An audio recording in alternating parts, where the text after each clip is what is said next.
Politicians from all parties have condemned the shipping company P&O Ferries for making 800 staff redundant with no notice.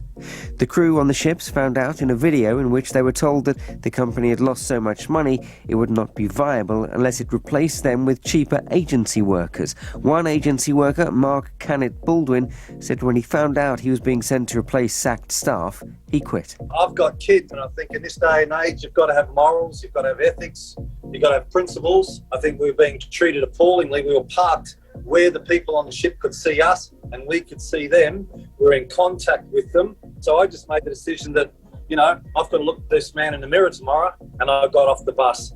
The Public and Commercial Services Union says more than 1,000 jobs are at risk because of the closure of some Department for Work and Pensions offices between now and June next year. The government says meetings have been taking place with staff who will be affected. Russia has set out its demands for a possible deal which could bring the war in Ukraine to an end. President Putin told his Turkish counterpart Recep Tayyip Erdogan that he would need Ukraine to agree never to apply to join NATO and to protect the Russian language. But the conditions would also involve Ukraine making concessions regarding the status of Crimea and 2 breakaway republics in the east of the country. For the third time in 4 months, the Bank of England has increased interest rates to try to slow the increase in inflation. The main borrowing rate now stands at 0.75%, with inflation predicted to reach 8% by the end of this year. Some analysts warn that Russia's invasion of Ukraine could push inflation into double figures.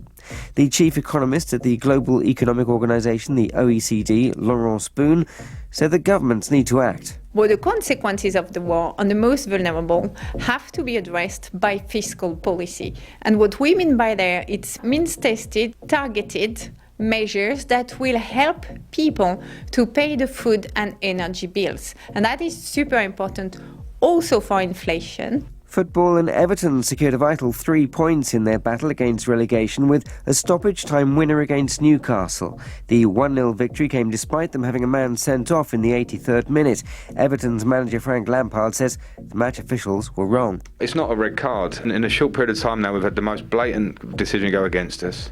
And you get apologies from the league and the manager and the referees association. 2 or 3 weeks later, you have one where the referee sees it, makes a clear decision on a yellow card.